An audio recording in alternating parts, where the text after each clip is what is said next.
Halo Sobat Teknologi, jumpa lagi dalam PodX, podcast berbasis teknologi XR yang pertama di Indonesia, yang akan mengupas tuntas teknologi terbaru, digital lifestyle, dan industri kreatif Nusantara. Pada edisi kali ini, kita sangat beruntung dapat menghadirkan seorang tokoh yang sangat berperan penting dalam perkembangan teknologi dan big data di Indonesia.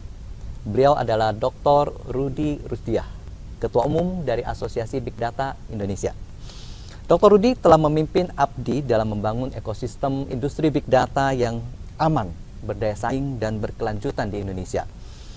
Melalui ABDI, beliau telah berkontribusi besar dalam memajukan teknologi data, analitik, dan kecerdasan buatan di tanah air, serta menjembatani komunikasi antara pelaku, industri, dan pemerintah. Mari kita sambut Dr. Rudy, dan kita akan mendengarkan pandangan serta wawasan beliau tentang masa depan big data dan teknologi Indonesia. Apa kabar Pak Rudy? Kabar baik Pak Karim. Lama sekali tidak berjumpa ya Pak ya? Tidak berjumpa. Ya. Saya ingat persis kita terakhir jumpa di acara Data Gov AI Pak ya? Data Gov AI ya. Waktu itu 2019 ya Pak ya? 2019 betul. DCC. Ya, betul. Jadi itu udah tahun keberapa Pak? Ini sekarang tahun ke-7 Pak. Tahun ke-7. Jadi kalau Data Gov ke-7 kalinya. Kemudian kita ada beberapa kan, 1 tahun kita ada 3 kali ada Data Secure.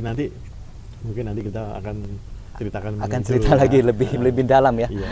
Sebelumnya saya mengucapkan terima kasih kepada Pak Karim. Terima kasih sama-sama kesempatannya untuk kita bisa melakukan podcast ini di studio XR ya. XR ya. Memang agak berbeda ya suasananya. Ya, suasananya metaverse. Biasa kalau podcast itu cuma di ruangan mikrofon 2 begitu ya. Nah, ini kita menghadirkan situasi metaverse 3D ya. 3D metaverse. Betul. Immersive ya. Iya, immersive. Oke. Baik, mungkin audiens juga udah tidak sabar ya ingin mendengar pemaparan, yang ingin mendapatkan sharing knowledge dari Bapak gitu ya. Saya akan mulai dengan sedikit pengantar dulu gitu ya. Tadi di awal kita ada menyebut bahwa Pak Rudy ini adalah ketua dari ABDI ya, Asosiasi Big Data. Nah, boleh sedikit cerita apa sih yang dimaksud dengan big data itu gitu? Mungkin banyak audiens yang belum mengerti ya. Selama ini sering dengar big data. Nah, big data ini apa gitu? Dan kaitannya dengan AI seperti apa, Pak? Iya, ya nanti kita akan jelaskan mengenai big data dan AI ya. Jadi big data itu sebetulnya yang paling mudah dijelaskan itu dengan beberapa suku kata V, Pak. Jadi suku kata V ya. V ya. Jadi ya, V ya. V. Jadi ada yang pertama misalnya volume. Ya jelas lah. Kita akan bicara mengenai big data, jadi volumenya besar gitu ya. Jadi kalau saya cuma toko kecil, datanya masih sedikit, belum ya? Nah, sekarang big data itu juga belum tentu kita harus pakai V volume, Pak. Jadi bisa juga ada beberapa V lagi kan. Antara lain V-nya itu variety atau tipe. Ya, variasi dari data. Variasinya. Ya. Nah, zaman dulu itu kita kan pakai Excel, Pak.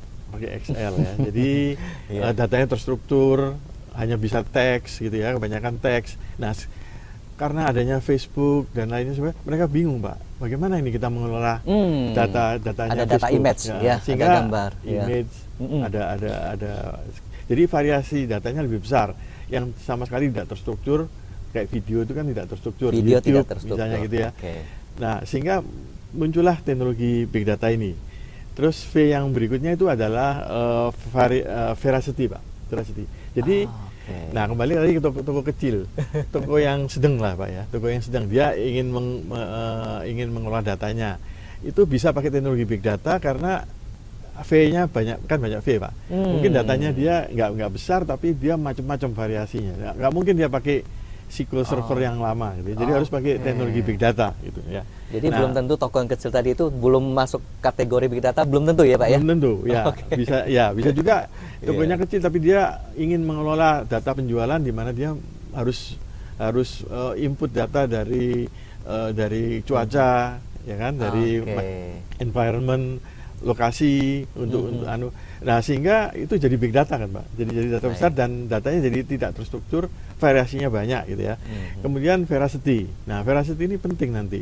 Karena veracity itu kita bicara mengenai kualitas dari data. Kualitas, jadi, ya. Jadi Oke. data itu jangan sampai ada hoax, gitu ya. Jangan sampai hoax. Terus data itu adalah single source of truth, harus datanya lengkap.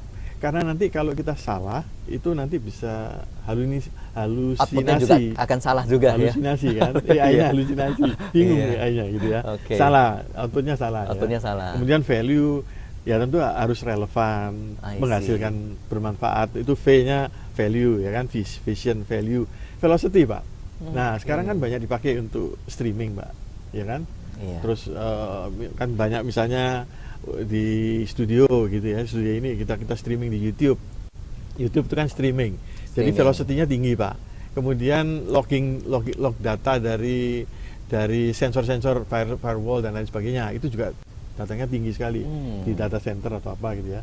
Kemudian juga yang tinggi juga itu surveillance kamera, Pak. Surveillance ya. Kan Oke. dipakai di bank-bank gitu ya. Lagi Itu tren kan pakai, sekarang ini. ya, Betul. kan face recognition-nya segala macam ya. Nah, itu semuanya itu velocity-nya tinggi. Jadi big data itu ya kita bicara mengenai beberapa V ini.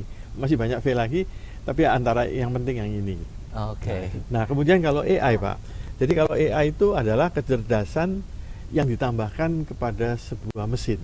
Jadi mesin itu kita tambahkan suatu kecerdasan sehingga mereka bisa berpikir, bertindak seperti manusia. Jadi bisa juga belajar gitu ya. Karena nanti arahnya ke machine learning, deep learning, neural, kalau seperti otak manusia, neural network. Nah, itu dengan AI-nya. Mengenai ilmunya, dulu tuh data tuh dari dulu kan udah besar, Pak. Misalnya data untuk survei, untuk survei suatu negara gitu ya. Negara-negara itu kan melakukan survei, Pak. Survei. Nah, oleh karena itu ada namanya ilmu statistik, ya kan. Jadi dulu Ilmu statistik ya. jadi dulu Kita dari big kecil data- udah belajar. Ya, jadi dulu big data itu Iya. pakai ilmu statistik. Kemudian karena membutuhkan banyak teknologi big data tadi yang variasinya banyak, yang tidak mungkin pakai spreadsheet atau pakai SQL Server lagi. Nah, sehingga muncul data science, Pak, menjadi data science. Jadi ya. data science. Menjadi ilmu yang namanya data science. Lalu nanti data science pun dengan berbagai macam algoritma itu lebih banyak nanti arahnya perkembangannya ke AI gitu, ke artificial intelligence. Nah, jadi mungkin itu yang memberikan sedikit background mengenai big data dan artificial AI ya. dan Oke, AI. baik. Ya. Nah, saya penasaran nih. Saya mau lanjut lagi nih, Pak Rudi. Jadi tadi udah bicara tentang big data dan Ya. AI-nya gitu. Ya. Penjelasan udah sangat gamblang sekali. Ya. Saya rasa audiens juga sangat mendapatkan big figure-nya ya. Ya. Nah, mungkin pertanyaan berikutnya, manfaat big data dan AI ini Ya. apa aja sih manfaatnya dan bagaimana cara kita mengimplementasikannya Ya. agar dapat manfaat? Iya, jadi big data ini sangat bermanfaat, terutama untuk decision maker, Pak. Jadi untuk decision making proses Oke. ya. Baik. Jadi decision making proses ini dengan adanya teknologi big data itu jadi kita mengambil decision itu bukan berdasarkan intuisi, firasat, kita nebak-nebak, tapi berdasarkan data, Pak. Nah, Oke. itu jadi dengan adanya teknologi big data ini kita bisa memberikan masukan terutama kepada decision making untuk bisa memanfaatkan data untuk melakukan proses decision making tadi ya kan. Nah, macam-macam itu, Pak. Ada namanya descriptive analytic gitu ya, yang menggunakan big data. Analytics, oke. Ya, descriptive analytic itu hampir sama sebenarnya seperti yang dulu waktu misalnya di sales, untuk bagian sales, marketing, untuk e-commerce gitu ya. Jadi mereka memproses data. Kalau dulu kita dengan SQL Server kita, tapi karena kembali lagi karena datanya itu sudah variasinya macam-macam. Nah, pakai teknologi big data ini kan, Pak ya. Kemudian berkembang ke vaksin untuk riset vaksin dan lain sebagainya. Lalu banyak juga aplikasi yang namanya disebut Neuro AI. Jadi Neuro AI. Neuro, oke. Pak, Neuro. Neuro ya. Artinya itu spesifik. Big Iya. AI ya. Oke. Nah, kalau Neuro AI itu spesifik. Jadi aplikasi yang spesifik itu banyak. Misalnya untuk kedokteran. Sekarang itu membaca X-ray itu menggunakan AI, Pak. Jadi nah ini tantangannya nih. Dulu tuh dokter yang membaca X-ray Iya. itu gajinya tinggi Pak, karena susah. Karena gitu ya. susah. Karena susah, dia harus belajar, harusnya belajar pengalaman baca X-ray. Sekarang itu tergantikan dengan komputer, Pak. Sudah bisa, dengan ya? AI Pak, tergantikan dengan AI ya. Jadi baca X-ray. Nah Jadi itu mohon maaf untuk para dokter ya. ya memang. Nah ya tapi kan tetap saja ada aplikasi kedokteran yang lain, ya kan. Iya. Misalnya sebagai dokter itu jadi tidak lagi mengirim hasilnya kepada pemeriksa X-ray tadi atau CT scan atau hasil-hasil seperti begitu. Dokter ini tujuannya adalah memverifikasi hasilnya dari tadi itu Pak. Okay. Kemudian di perbankan credit scoring, Credit scoring ya. scoring Okay. di perbankan itu sekarang juga menggunakan AI. Oleh karena itu kemarin saya bertemu dengan direkturnya dari Alibaba Cloud, dari Alibaba dari N Group gitu Pak ya, N Group di Singapura. Nah mereka itu menyebutnya sebagai AI Factory karena hampir semua pekerjaan di perbankan itu sudah tidak dengan manusia lagi, tapi dengan AI. Nah ini salah satu aplikasi AI untuk perbankan gitu ya. Okay. Kemudian cyber security ini juga keniscayaan, sampai ke cyber security. keniscayaan Pak. Okay. Jadi yang paling gampang tadi kan di ATM kita kan misalnya BCA atau BRI itu kan punya ATM-nya hampir kalau di atas. Kalau BRI katanya 12.000 Pak, 12.000 ATM di seluruh Indonesia ya Pak. Seluruh ya. Indonesia ya. BCA 19.000 misalnya gitu ya, ATM di seluruh Indonesia. Yeah. Nah, ATM ini kan harus diawasi Pak, Satpam. 24 hour kan Pak. 24 hours, yes. 7 days a week ya. Jadi 24/7. Nah, mana mungkin pakai manusia lagi Pak. Jadi ini kan keniscayaan. Jadi pakai apa? Pakai kamera gitu. Jadi di ATM itu pasti ada kamera, beberapa kamera yang bisa melakukan face recognition. Sehingga kalau ada anomali, ada sesuatu yang aneh gitu ya, mereka ngasih alarm kepada satpamnya gitu. Jadi bukan kamera biasa ya, itu udah surveillance ya, smart ya. Mereka mulai menggunakan yang smart karena kalau nggak menggunakan yang smart berarti tetap harus dimonitor oleh orang, ya kan? Tapi sudah lumayan karena ini ada 12.000 ATM tersebar di seluruh Indonesia Pak, dari Sabang sampai Merauke kan. Bayangkan aja, mana mungkin pakai manusia lagi Pak. Jadi 24 jam loh Pak. 24 jam, ATM. 7 hari. Nah, tepat ya, 7 hari, 7 days a week ya kan. Nah, artinya kan dia harus pakai AI. Kemudian log-lognya, memonitorin lognya SOC gitu ya. Itu kan juga 24 jam. Serangan hacker kan nggak bisa. Kamu harus nyerangnya hanya hari kerja aja ya, jam kerja aja kan nggak mungkin Pak. Ya, artinya itu aplikasi juga yang keniscayaan yang harus.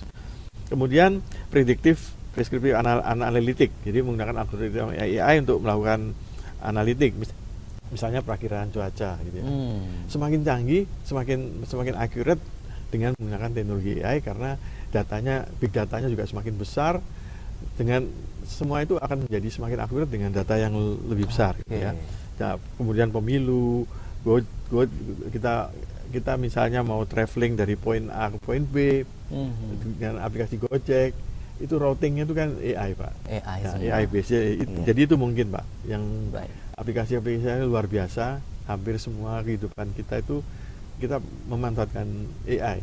WhatsApp kita itu juga sebetulnya AI Pak. Di belakangnya Facebook, sudah AI ya. iya. Oke. Baik, ini penjelasan yang sangat gamblang sekali, manfaat dari big data dan AI. Nah, mungkin lanjutan lagi nih Pak. Mengapa Abdi menggabungkan big data dan AI gitu ya? Bagaimana korelasinya? Ya, jadi memang awalnya sendiri Abdi itu sebetulnya asosiasi big data itu Pak ya. Kemudian kita memang ada tambahkan AI. Kenapa gitu? Jadi memang awalnya itu pada waktu itu kita memberikan pelatihan. Kita bangga sekali Abdi asosiasi big data dan artificial AI dengan membuat pelatihan untuk penyimpanan big data dan analisa big datanya Pak. Nah itu kita menggunakan dulu itu kita bangga sekali 5 tahun yang lalu itu namanya itu Hadoop ekosistem ya kan, Hadoop ekosistem server gitu ya. Nah itu butuh engineer yang canggih Pak, butuh engineer yang canggih. Jadi kita melakukan pelatihan waktu itu big data menjadi primadona, belum AI masih baru mulai gitu ya, masih early stage. Agak mungkin boleh dikatakan AI winter, mulai summer gitu ya. Nah, jadi Jadi pada waktu itu primadonanya adalah big data, gitu ya. Nah, kita waktu itu training mengenai Hadoop, ekosistem dan lain sebagainya.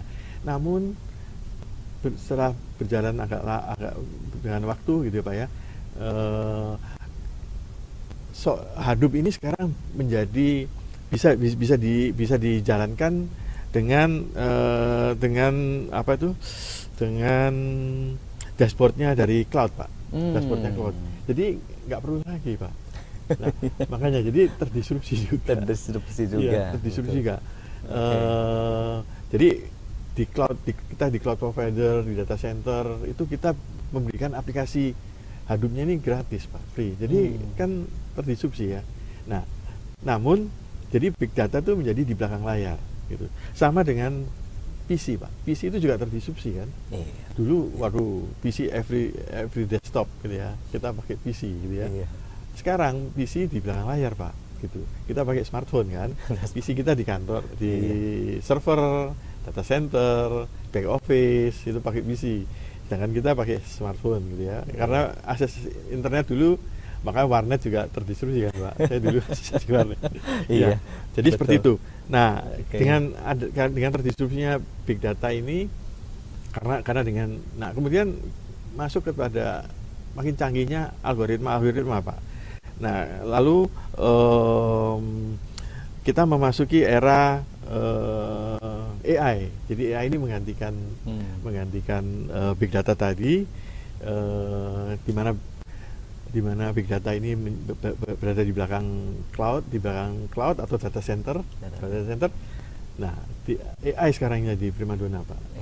Jadi ya AI jadi primadona dan hampir semua perusahaan memanfaatkan AI, dan seperti Jensen Huang dari Nvidia memprediksi bahwa kita akan memasuki revolusi AI. Ya. Jadi AI ini akan naik daun dan akan dipakai tapi ada tapinya nih Pak. AI tidak akan bisa berjalan tanpa data. Ya. Jadi big data itu tetap dibutuhkan. Mau secanggih apapun AI, dia tidak bisa jalan kalau tidak ada big datanya. Kalau tidak ada big datanya, ya. Jadi di situ AI itu tetap harus didukung oleh data yang besar. Jadi big data itu tetap dengan big data dia bisa akurat ya. Semakin banyak data yang di training gitu ya Pak ya. Semakin data Betul. Semakin banyak datanya, dia semakin bagus, semakin akurat. Memang datanya kita harus cleansing supaya jangan sampai halusinasi. Halusinasi. Data berulang ya ternyata belum clean ya. Harus di clean. Nah, itu yang nanti kita bicara challenge. Jadi itu Pak. Jadi kenapa asosiasi kita kok big data dan AI ya, karena memang evolusinya itu dari big data dan AI, dan mereka saling korelasi, saling membutuhkan gitu ya. Mutual simbiosis. Meskipun big datanya mulai ke belakang layar sama dengan PC ke belakang layar, tetapi kita tidak pakai PC juga kan. Big data juga gitu. AI juga begitu. Jadi tetap big data dibutuhkan, hanya saja dia di belakang layar. Yang di depannya ini AI. Nah, saya mau langsung loncat sedikit ke depan. Cerita tentang big data sudah, tentang Abdi tadi sedikit sudah. Nah, saya penasaran nih. Kalau Pak Rudi tadi sudah mengaku sedikit ya, bagaimana Hadoop ini sudah bisa tergantikan dengan sistem cloud dashboard dan sebagainya. Nah, saya mau tahu nih strategi dari Abdi sendiri gitu ya, sehingga sampai hari ini bisa terus berjalan bertahan gitu Pak. Di tengah gempuran ya, kita bicara tren ini kan udah makin berubah terus. Ya, jadi memang kita itu mendirikan Abdi itu memang untuk memberdayakan industrinya, industri big data. Dan kemudian kita juga AI gitu Pak ya. Jadi kita membangun komunikasi dan kolaborasi dari stakeholdernya, dari industri ini dengan masyarakat dan akademisi. Ini penting sekali agar industrinya ini mengarah sesuai dengan apa yang comply dengan regulatornya gitu ya, dan bisa memenuhi masyarakat dan tidak membahayakan kepada masyarakat gitu ya. Tapi ada tantangannya, itu memang tidak mudah kita merekrut perusahaan enterprise untuk menjadi anggota Abdi gitu ya. Karena mereka akan nanya apa manfaatnya, pasti kan Pak. Ya kan. Nah, nanti itu kita bicara mengenai strateginya, karena bagaimana gitu ya. Dan juga tantangan berikutnya itu memang untuk kita terpaksa harus bikin event-event, kegiatan-kegiatan kan untuk anggota kita gitu, supaya mereka mendapatkan manfaatnya. Nah itu pun juga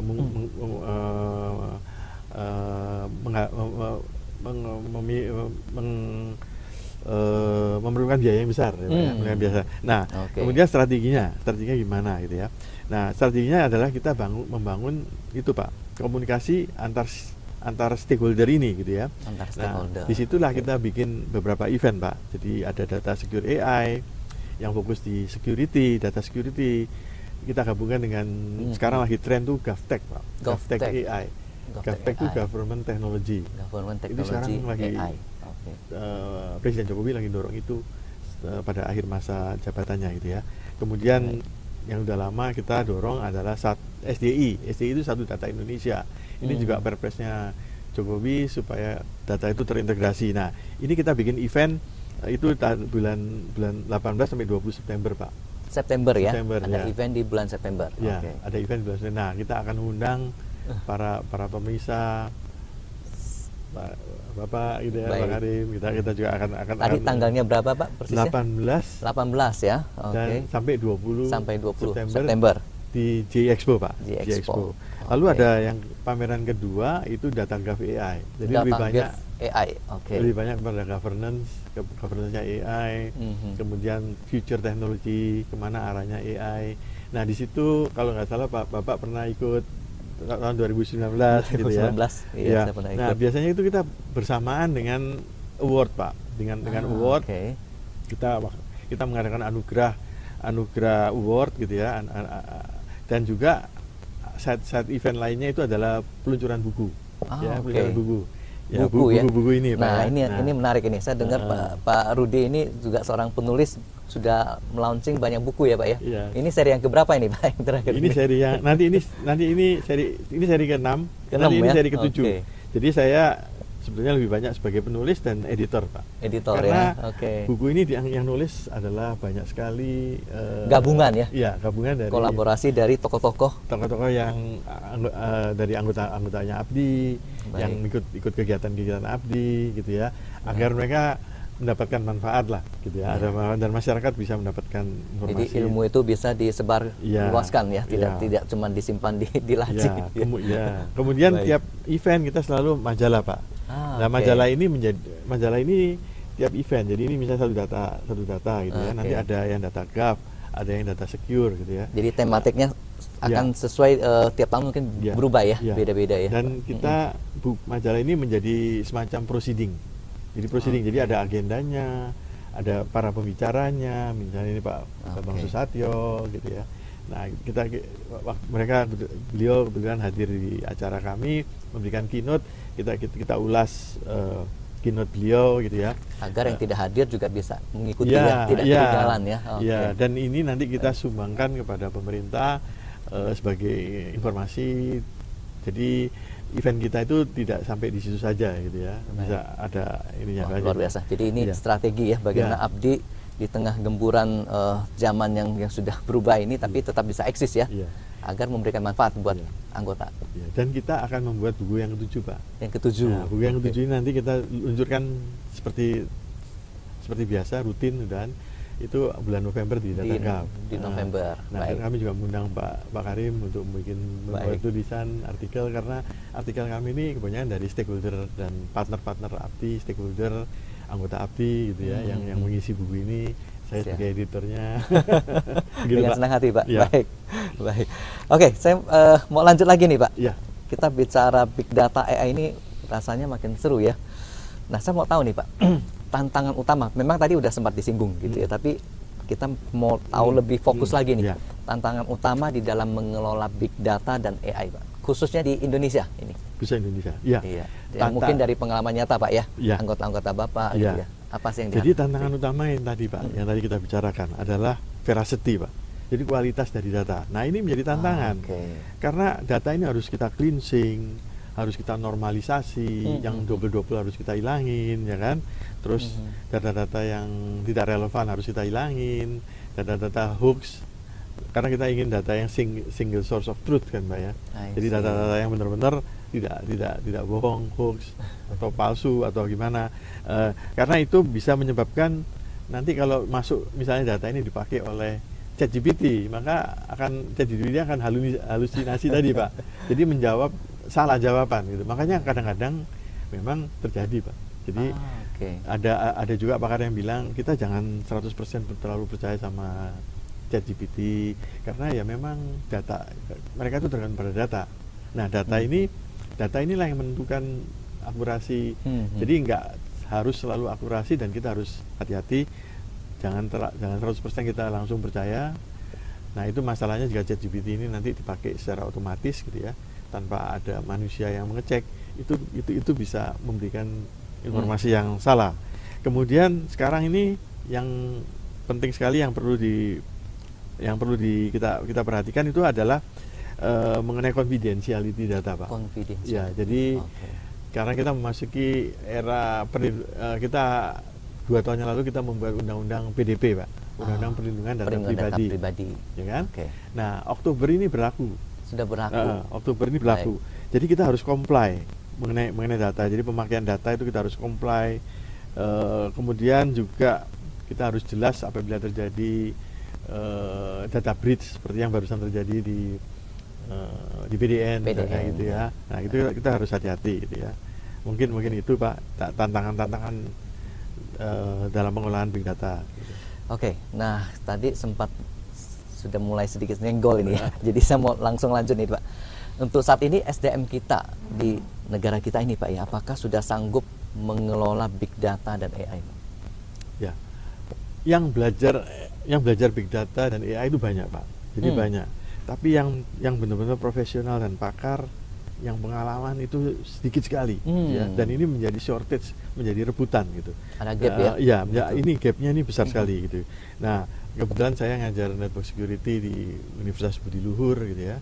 Nah di situ saya juga bicara dengan rektornya bahwa agar industri ini link and match-nya berjalan gitu Pak. Jadi kita memberikan apa yang kita ajarkan tuh kalau bisa bermanfaat bagi industrinya gitu ya, supaya bisa siap pakai. Terapan ya, jadi nggak cuma konsep doang ya Pak ya. Betul, ya Bapak kalau nggak salah juga lagi membuat akademi ya Pak ya, akademi AI kan? AI Smart X Academy. Nah begitu ya. Jadi akademi seperti ini sangat penting Pak. Jadi pelajaran-pelajaran seperti cyber security, AI itu lagi high demand Pak, dan memang shortage. Jadi membajak bukan di Indonesia Pak, seluruh dunia. Seluruh dunia. Ya. Nah lanjut lagi Pak. Ya. Kalau bicara tadi SDM sudah, nah nextnya kita kaitkan dengan infrastruktur. Untuk di Indonesia ini infrastrukturnya ini mendukung nggak Pak untuk agar kita bisa mengelola big data dan AI? Ya, sebetulnya tergantung Pak. Jadi ini kita tergantung, kita berada di mana. Kalau di perkotaan lebih dari cukup. Cukup. Betul. Karena kita banyak sekali bisa mengakses internet, bisa fiber, bisa satelit, bisa macam-macam gitu ya. Handphone dengan handphone kita dan lain sebagainya. Tapi kalau kita ke pedesaan, nah ini masalah Pak. Nah di situ tuh di daerah 3T, daerah tertinggal, terluar, terpencil. Nah di situ 3T ini sulit. Mungkin mereka cuma bisa akses melalui satelit gitu ya. Tapi kita jangan sampai hanya tergantung pada Starlink gitu ya. Kan kita juga punya banyak satelit, Satria, yang punyanya Bakti Kominfo, Palapa punyanya Telkom gitu ya. Nah satelit-satelit ini memang fungsinya untuk daerah pedesaan itu gitu. Jadi ya memang program pemerintah adalah bagaimana pemerataan, bagaimana di daerah 3T ini membangun akses menggunakan satelitnya Bakti yang Satria atau Telkom dengan Palapanya gitu. Baik. Nah, satu lagi tadi SDM sudah, infrastruktur sudah. Nah, yang tidak kalah penting biasa kita akan bicara regulasi ya, meskipun tadi sudah sempat disinggung ya, ada tentang undang-undang perlindungan data pribadi ya. Tapi kira-kira ini kaitannya dengan pengelolaan kemudian perlindungan pemanfaatan big data relevan nggak Pak? Oh sangat penting Pak, regulasi ini sangat penting. Jadi baik kita mulai dengan big data dulu ya Pak ya. Jadi banyak undang-undang yang sudah ada sebetulnya. Cukup banyak undang-undang yang sudah ada terkait dengan big data. Misalnya tadi itu yang yang menonjol itu ya Undang-Undang PDP ya, Perlindungan Data Pribadi itu Undang-Undang 27 tahun 2022. Kemudian yang udah lama itu yang terus-terusan diperbaiki itu Undang-Undang ITE ya. Undang-Undang ITE itu yang terbaru itu nomor 1 tahun 2024. Informasi dan transaksi elektronik. Transaksi elektronik, ITE ya? Ya, ITE itu sangat penting juga, banyak ditakuti oleh orang-orang juga itu undang-undang ITE. Kemudian ada PP 71 itu untuk penyelenggara sistem elektronik. Nah ini untuk penyelenggaranya, untuk perusahaan-perusahaan yang ingin PSE Pak ya, yang ingin buka website atau apapun yang terkait dengan big data. Nah itu yang ngatur di PP 71 ini. Lalu ada lagi perlindungan infrastruktur informasi vital AIFV itu oleh BSSN, itu Perpres juga ya. Semua ini ada kaitannya nanti dengan big data gitu ya. Nah tapi dalam hal ini Pak, dalam kaitannya podcast ini, PodX ini kita ingin mengingatkan kepada audiens agar hati-hati. Undang-undang PDP ini akan diberlakukan Oktober, Pak. Oktober ya. Oktober jadi ini berlaku. Audiens harus aware ya, harus hati-hati ya, harus ingat ya. Mulai Oktober diberlakukan ya Undang-Undang Perlindungan Data Pribadi, Pak ya. Ya. Jadi implikasinya apa, Pak? Nah, ya. Jadi undang-undang kita mau mengingatkan ini karena di Undang-Undang PDP ini ada pasal-pasal yang mengenai yang kita harus hati-hati gitu. Jadi kita harus benar-benar comply, Pak. Harus benar-benar comply dan jangan sampai melanggar atau menyalahgunakan. Karena apa? Karena dendanya, Pak. Kalau ada terjadi pidana, dendanya tuh dari 4 miliar sampai 6 miliar. Itu pribadi ya, Pak ya. Pribadi ya. Dan penjara, Pak. Ada penjaranya 4 tahun juga sampai 6 tahun. Nah, kan ini kan bahaya ya, Pak ya. Main-main ya. Yang lebih mengkhawatirkan lagi itu, Pak, untuk korporasi, Pak. Untuk korporasi itu dendanya tadi 10 kali lipat yang tadi, Pak. 10 kali lipat, Pak. Untuk korporasi kan luar biasa. Kan artinya kita kan harus hati-hati sekali. Kemudian tambah lagi ada denda administrasi. Seperti EU GDPR dulu, dendanya itu perhitungannya persentase, Pak. Persentase dari omset lagi. Jadi kalau omset kita Telkom misalnya, omsetnya 30 triliun, itu bisa dendanya setengah triliun, Pak. Kan kita harus comply, Pak. Harus hati-hati, harus. Nah, ini Oktober keluar, Pak. Jadi kita benar-benar harus membaca, perusahaan-perusahaan harus membaca karena dendanya 10 kali lipat tadi Undang-Undang PDP ini, gitu, Pak ya. Lalu AI itu memang juga ada beberapa peraturan kebijakan, misalnya surat edaran Menteri Kominfo mengenai etikanya, Pak. Etika AI. Undang-undangnya memang belum ada. Jadi dulu waktu Undang-Undang PDP belum ada, itu kita comply pada EU GDPR. Ya kan? Nah sekarang AI-nya juga undang-undangnya belum keluar, kita comply pada EU AI Act, Pak. EU AI Act, ya. Dan undang-undang GDPR itu juga dendanya besar. Dendanya besar juga ya. Kan kena ya, Pak ya. Nah, makanya itu kita harus hati-hati lah, harus benar-benar memperhatikan itu. Kemudian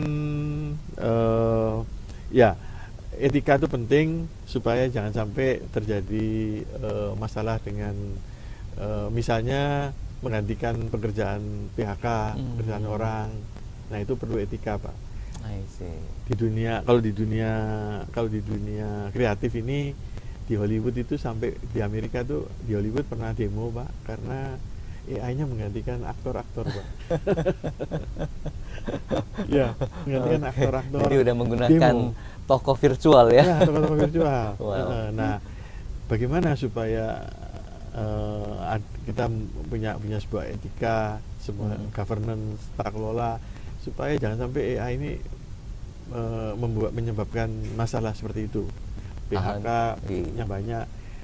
Seandainya AI itu menggantikan satu jenis pekerjaan, misalnya tadi dokter yang meriksa X-ray, maka bagaimana pemerintah membuat supaya pelatihan supaya dokter ini yang ini bisa mempunyai keahlian yang lain yang bisa memanfaatkan. Jadi tak di sisi lain juga AI juga banyak perusahaan-perusahaan baru kan Pak di dalam domain AI ini seperti itu. Jadi faktor etik penting ya. Challenge-nya memang banyak. Gitu. Oke, baik. Nah, tadi sudah mulai disinggung juga nih. Saya kayaknya penasaran banget ya. Ini lagi hot banget juga bicara tentang bridge ya, data bridge ya. Jadi pertasan data ya. Terutama yang terjadi yang paling heboh kemarin kan di PDN ya, Pak ya. PDN. Kemudian ada satu lagi bank juga ya. Iya.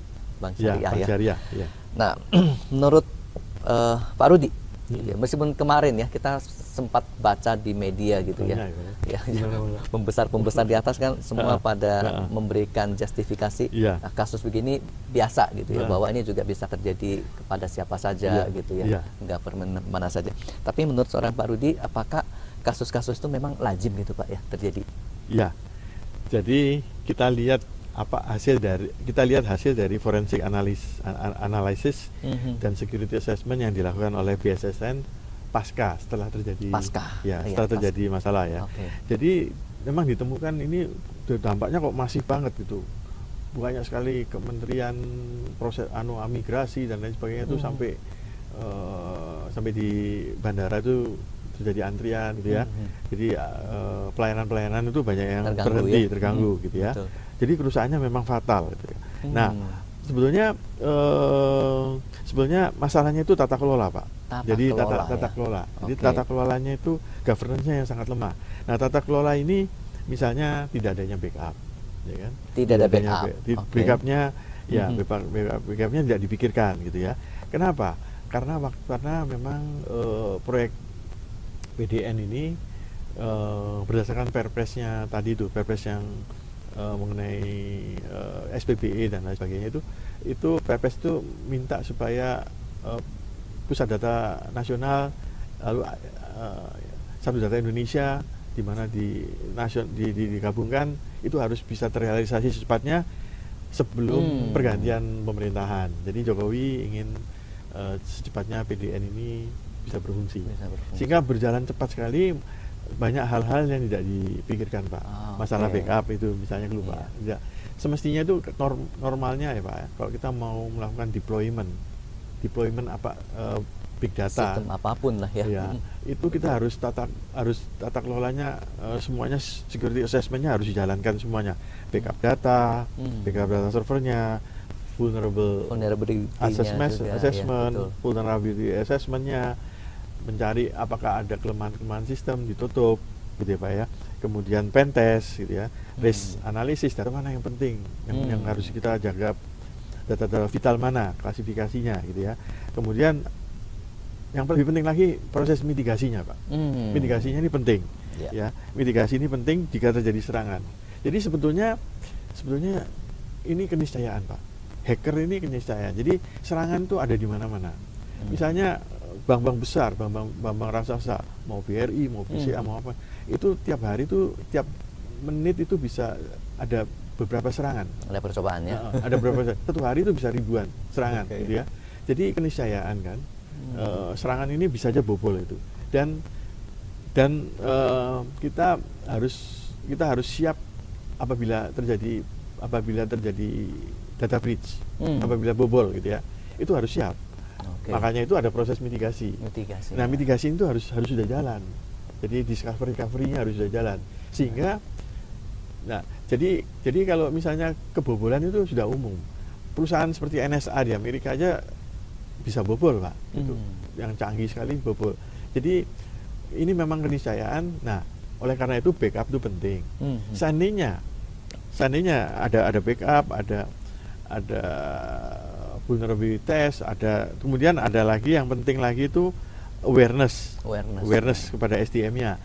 Karena masuknya si ransomware ini karena ada faktor human ya. Ada faktor human. Pada faktor human yang lalai sehingga hacker ini bisa menitipkan ransomware masuk gitu ya. Kemudian faktor monitoring dan detection. Nah, itu penting. Berarti ini lebih ke fungsi pencegahan ya? Ya. Monitoring, detection lebih dari pencegahan. Lebih dari pencegahan. Kalau pencegahan yang tadi itu, kalau ini deteksi, Pak. Jadi sudah lebih dari hanya pencegahan, tapi benar-benar action untuk bisa menutup serangan gitu ya, untuk bisa menghadapi serangan. Nah, di sini itu monitoring deteksi ini penting. Kita ambil contoh PDN ini, mereka masuknya ke dalam sistem tuh diperkirakan tanggal 18 Juni. Baru zero day-nya artinya baru sistemnya itu rusak atau diketahui zero day itu tanggal 20. Dari 18 kemudian 20 baru tiba-tiba terkunci, enkripsi. Baru terkunci. Nah, seandainya monitoring dan detection ini berjalan lancar, itu tanggal 19 mungkin sudah bisa ditemui kan. Ya. Nah, makanya itu kan kita bilang serangan itu keniscayaan, Pak. Mungkin hampir semua bank mungkin pernah kena serangan. Tapi kalau dia deteksinya cepat, lalu melakukan mitigasinya cepat, customer paling nunggu berapa menit, berapa jam gitu ya, masih mendingan setengah jam gitu ya, masih mendingan.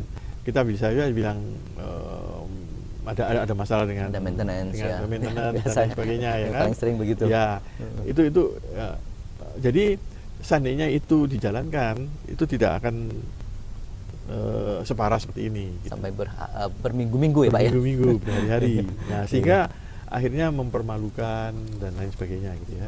Baik. Nah, kelanjutan tadi, kira-kira saran Pak Rudi sebagai Ketua Umum APDI kepada para pemilik atau pengelola Big Data di Indonesia untuk menghadapi kasus serupa gitu ya, apa sih yang bisa mereka lakukan? Ya, jika tadi yang poin-poin tadi ya, tata kelola tadi, terus temuan-temuan hasil forensik tadi dijalankan, misalnya dengan menggunakan backup data, kemudian sehingga jadi prinsip-prinsip dasar dari cybersecurity dijalankan, mungkin dampaknya itu tidak sampai berminggu-minggu, mungkin setengah jam udah dia bisa restore ya dengan backup. Dengan backup dia bisa restore, kemudian dia bisa melakukan mitigasi sehingga ya masalahnya hanya setengah jam, alasannya bisa macam-macam, bisa gampang gitu ya. Bisa karena maintenance dan lain sebagainya gitu ya. Nah, itu. Jadi seperti itu. Terus yang kedua, memang prinsip-prinsip dasar security itu artinya mereka harus certified dengan SNI 27001 gitu ya. Karena di situ mereka jika mereka comply, maka mereka akan menjadi lebih aman gitu ya. Lalu melakukan penetration test, vulnerability assessment. Jadi idealnya berapa kali setahun atau berapa tahun sekali untuk test seperti itu, Pak? Untuk apa, Pak? Contohnya pen test tadi ya, atau vulnerability test ya. Itu tergantung dari sistem, Pak. Tergantung dari institusinya gitu ya. Kalau misalnya dari statistik serangannya itu sangat masif gitu ya, maka harus lebih sering. Kemudian juga dari risk analysisnya, ya kan? Terus sektornya juga mungkin ya. Ya, sektornya. Jadi kalau bank itu merasa wah, apalagi bank ya, data adalah uang. Kritikal ya. Kritikal, itu critical infrastructure gitu ya, PLN dan sebagainya. Maka vulnerability test dan pen testnya ini harus dilakukan lebih sering. Lebih sering ya, seperti itu, Pak. Baik, kita akan maju lagi melihat masa depan teknologi big data dan AI di Indonesia. Bagaimana Bapak melihat perkembangan teknologi AI terkini di dunia dan kita compare dengan di tanah air gitu ya. Ini sebuah ancaman atau peluang, Pak? Iya, jadi ini menjadi semakin menarik kita ya. Kebetulan saya bulan akhir Mei, kemudian awal Juni itu mengunjungi beberapa summit, Pak, summit besar. Jadi kita coba benchmarking future trendnya gimana ya, Pak ya. Yang pertama itu saya mengunjungi Asia Tech. Asia Tech itu 2024 itu Komunik Asia. Mungkin pernah dengar ya, Komunik Asia. Sekarang namanya Asia Tech ya karena dibeli oleh Informa dari UK gitu ya. Nah, di Asia Tech ini waktu itu pamerannya di Singapura Expo biasa, tapi summitnya itu ada di Hotel Capella gitu ya. Dan yang bicara itu sampai presidennya Singapura, menterinya Singapura gitu ya, dan mengundang beberapa pejabat dari World Bank, para pakar dari kuantum komputer dari mana-mana gitu. Nah di situ tuh Singapura ini lebih fokus kepada governance, tata kelola Pak, dan masa depan teknologi AI-nya ya. Nanti kita bandingkan dengan Taiwan Pak, dengan Taiwan. Dan jadi mereka tuh lebih banyak memikirkan mengenai bagaimana ini regulasi, governance, dan dampak negatif dari AI. Saya tadi itu waktu tadi kita bicara masalah AI etik tadi, ada yang ketinggalan, yaitu pada waktu beberapa tahun lalu Gubernur Lemhanas itu diundang ke Den Haag Pak. Itu bicara mengenai RIEM conference di Den Haag, namanya RAIMS gitu ya. Artinya Responsible AI for Military. For military, oke. Ya, Militer. AI untuk militer ini berbahaya sekali Pak, sangat berbahaya sekali, karena kalau robot atau drone itu menggunakan AI. Kalau manusia masih punya feeling, ya kan? Kalau ini menjadi killer mesin Pak. Killer mesin. Dan menakutkan memang. Ya udah mulai ya, mulai kita udah mulai lihat ya. Ya kita di Ukraina itu sudah pakai drone, pakai AI, dan di Gaza juga mereka menggunakan AI untuk targeting bomnya itu, untuk ya. Nah jadi penggunaan ini memang berbahaya gitu ya. Jadi nah di sini tata kelola ini menjadi penting, yang jadi fokus dari Singapura gitu ya. Jadi mereka fokus di situ. Kemudian bagaimana dampak negatif dari AI karena deepfake ya. Jadi menggunakan AI untuk memalsukan orang, menipu, menggunakan wajahnya presiden siapa gitu ya, Trump atau siapa gitu ya, tapi diganti kata-katanya. Nah ini sangat berbahaya karena menyesatkan sekali di masa-masa kampanye terutama kampanye, apalagi nanti Amerika ini sudah ada kampanye. Indonesia aja kita sudah khawatir Pak dengan AI ini ya, karena ini bisa karena masyarakat awam itu kan percaya pada what you see what you get ya. Apa yang pandangan pertama. Apalagi ini orang ngomong ya kan. Saya pernah baca satu survei bahwa di Indonesia ini kalau tidak salah statistiknya, kita Indonesia ini masuk 3 besar yang begitu baca berita pertama langsung percaya. Iya. Nah, di atas 70%. Apalagi ini sekarang videonya orang. Jadi misalnya video tokoh siapa gitu ya. Tanpa dia cek lagi ya. Nah, tidak ada cek recek gitu ya, langsung percaya. Nah, kan bahaya Pak. Iya. Bahaya sekali. Betul. Dan ini bisa chaos Pak. Ya kan? Bisa chaos gitu kalau misalnya seperti itu gitu. Nah, itu versi Singapura. Dan Singapura ini dia lagi melakukan banyak riset superkomputernya itu. Jadi superkomputernya itu untuk AI-nya ini menggunakan teknologi quantum computing Pak. Mereka punya lab quantum komputer gede. Tapi quantum computer ini kan masih 10 tahun yang mendatang. Sekarang ini masih riset Pak. Jadi belum kelihatan bagaimana. Tapi 10 tahun lagi itu pasti kita akan menuju ke sana, ke quantum computing gitu ya. Nah, Singapura milih ke quantum computer. Nah, sekarang kita ke Taiwan Pak. Taiwan. Taiwan. Saya juga ada apa dengan Taiwan ini Pak? Nah di Taiwan itu saya mengikuti bersama teman-teman dari Aptingnas juga banyak gitu ya. Jadi kita ke Computex, tapi saya fokus bukan di pamerannya. Kalau teman-teman dari Aptingnas fokus di pamerannya, saya fokus di summitnya Pak. Di summitnya karena saya ingin lihat visi-visi dari para pembicara dunia ini. Dan di Computex ini hadir Jensen Huang itu Pak. Nah saya sempat berinteraksi dengan Jensen Huang. Ada artikelnya nanti di majalah Komite ID ini. Saya bikin artikel juga bagaimana dengan visi dari si Jensen Huang ini. Dan Jensen Huang ini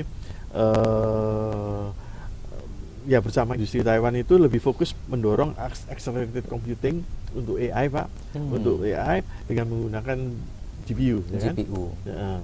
Dia dari dulu kan dari era game terus mengembangkan GPU-nya ya kan, card GPU-nya. Nah nanti ini dengan GPU General Purpose GPU-nya ini akan lebih canggih lagi, sehingga untuk memasuki era revolusi AI ini, seperti misalnya aplikasi ChatGPT aplikasi ChatGPT itu datanya sampai 300 miliar word Pak untuk ChatGPT. Nah itu kalau nggak pakai big data dan AI yang canggih dengan accelerated computing GPU yang canggih itu susah. Makanya kalau kita tanya dengan AI dengan ChatGPT kan cepat Pak. Padahal itu 300 miliar datanya Pak. Miliar. Datanya di belakang layar itu 300 miliar untuk itu. Nah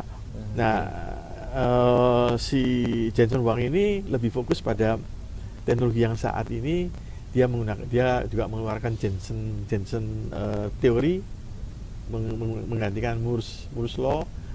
Dia menggunakan Jensen law bahwa computing ini akan dia tingkatkan untuk bisa dia digunakan oleh ketika kita memasuki era revolusi AI ini gitu ya. Jadi dan dia membuat superkomputer yang sekarang dipakai oleh Google, kemudian OpenAI untuk ChatGPT-nya, oleh Meta, Facebook gitu ya, Microsoft juga itu ya, dan Apple juga nggak mau tinggalan. Gitu. Jadi ini adalah kedepannya bagaimana ini dari sisi di Computex ini lebih bicara tentang teknologi praktikal kerjasama dengan perusahaan-perusahaan manufacturer IT Taiwan gitu ya, jadi teknologinya lebih down to earth gitu, yang bisa dipakai dengan superkomputer, gigabyte, Acer dan lain sebagainya itu menggunakan bekerja sama dengan Jensen Huang ini Pak di Computex ini. Jadi kita bisa melihat kemana arahnya Singapura, kemana arahnya Taiwan. Nah pertanyaannya bagaimana dengan Indonesia gitu kan? Iya, bagaimana dengan Indonesia? Ya Indonesia juga kita juga harus siap gitu. Jangan sampai hanya jadi pasar dan lain sebagainya. Jadi kalau Singapura itu melihat mudaratnya teknologi, kemudian menjaga supaya jangan sampai terjadi PHK, penggunaan untuk ya. Nah kita di Indonesia juga harus siap gitu ya. Ya seperti itu Pak. Baik, saya akan masuk ke segmen terakhir, langsung loncat Pak ya kita ke bagian yang terakhir ini seru ini. Kita akan bicara kolaborasi ya, big data ya, AI dengan industri kreatif Pak. Ya, karena kita kalau bicara XR ini masuk ranahnya industri kreatif ini Pak. Nah kira-kira bagaimana ini big data AI ya atau generatif AI ini bisa mendukung pertumbuhan sektor kreatif seperti seni, ya desain, hiburan gitu. Iya. Kalau untuk teknologinya misalnya teknologi yang kita pakai ini Pak ya, untuk rendering dan lain sebagainya itu kan pakai GPU ya Pak ya. Dan itu sekarang dengan accelerated computing ini memang luar biasa Pak.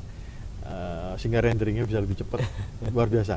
Apalagi dengan teknologi yang dikatakan oleh si Jensen dengan yang terbaru superkomputernya itu renderingnya bisa real time Pak. Real time. Ya, kalau kita kan harus nunggu kita bikin ini, yang penting kita rendering sampai kadang-kadang 2 jam gitu ya, baru kita bisa pakai gitu ya. Nah ini real time Pak dengan superkomputer ini seperti itu. Nah kemudian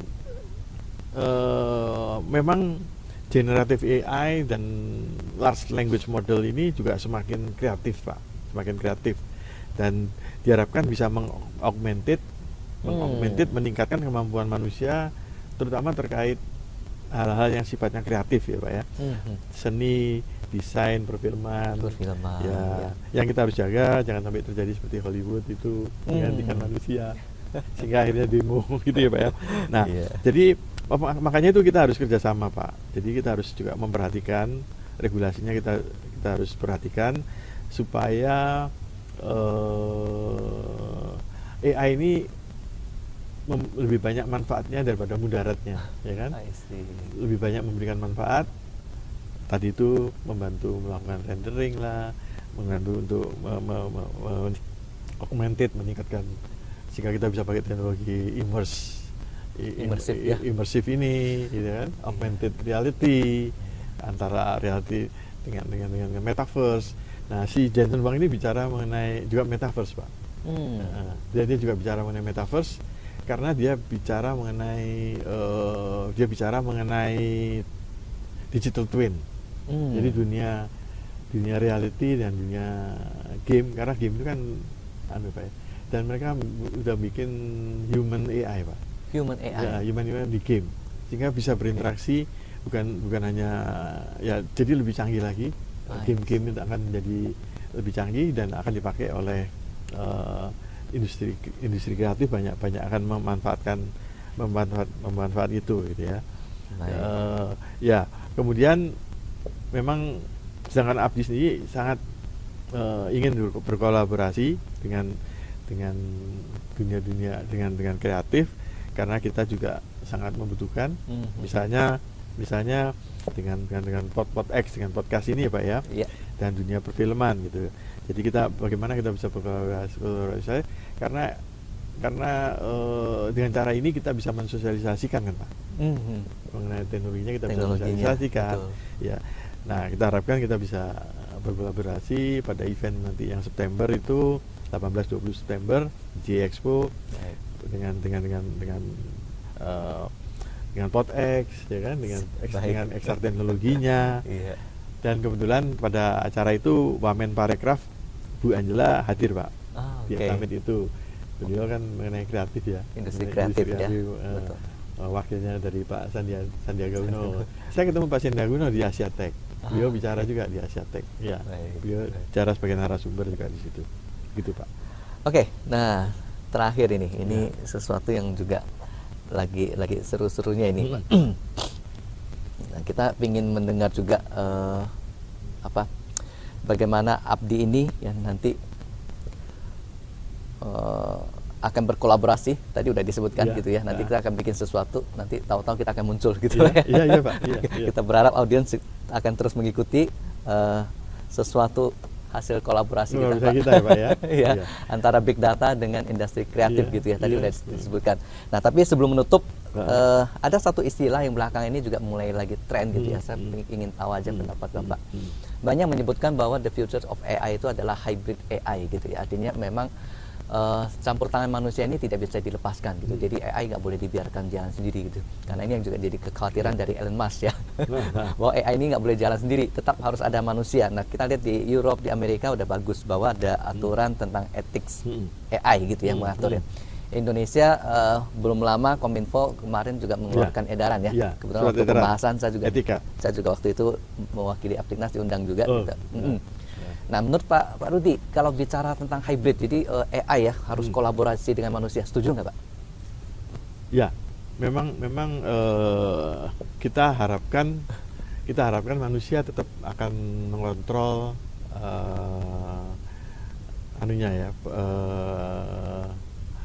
AI-nya gitu ya, AI yang mereka buat gitu.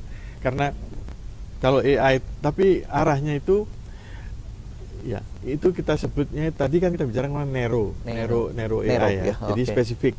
Sehingga niche. Sehingga manusia akan jadi misalnya aplikasi robotik di manufacture gitu ya.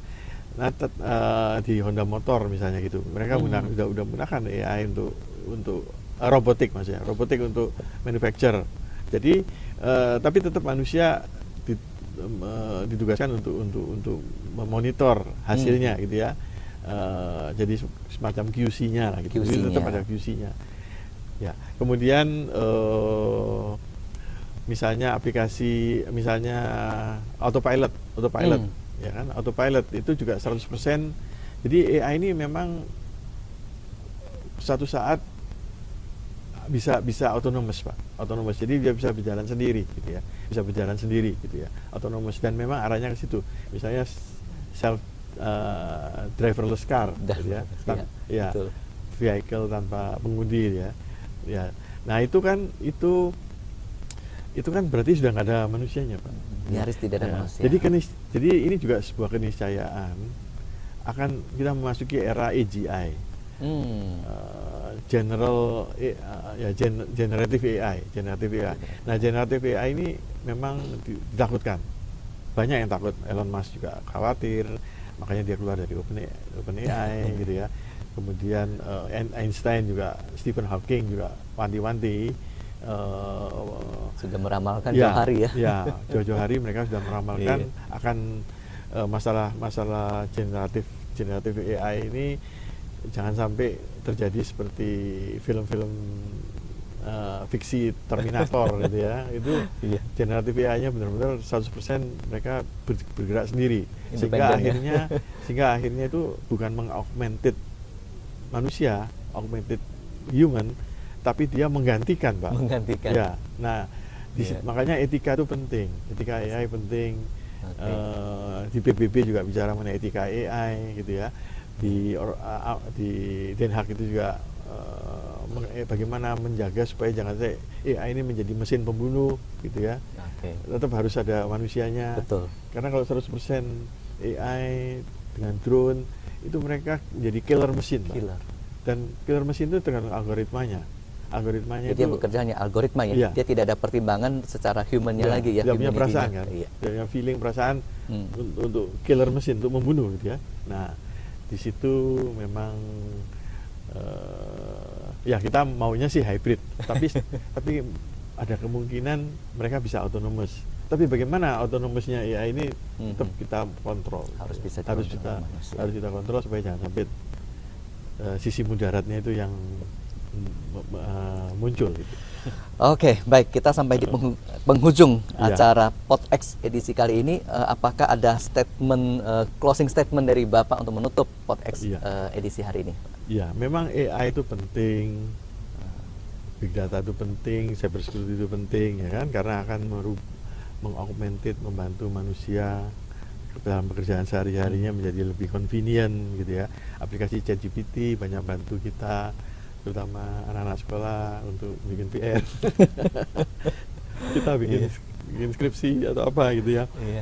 Namun seperti pesan dari Asia Tech Singapura tadi, kita harus hati-hati, governance harus kita perhatikan gitu Pak ya. Tata kelolanya harus diperhatikan supaya lebih banyak sisi positifnya daripada sisi negatifnya dari AI ini. Nah, Abdi asosiasi kita juga berpartner ya, kita juga bersama pemerintah, karena pemerintah yang akan membuat regulasinya, kita memberikan masukan bagaimana supaya AI ini bermanfaat bagi Indonesia lah gitu Pak ya. Kemudian kita akan sekali lagi kita ada event yang di bulan September itu kita mengundang Pak Karim, mengundang audiens untuk hadir gitu ya. Karena sangat menarik sekali kita bicara mengenai AI, cyber security dan lain sebagainya.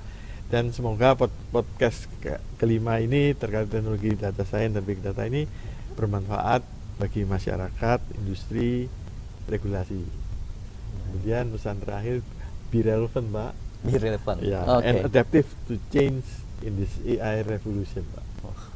Karena hanya bisa adaptif yang bisa bertahan ya. Nah, ya, untuk survive kita harus adaptif. Harus adaptif ya.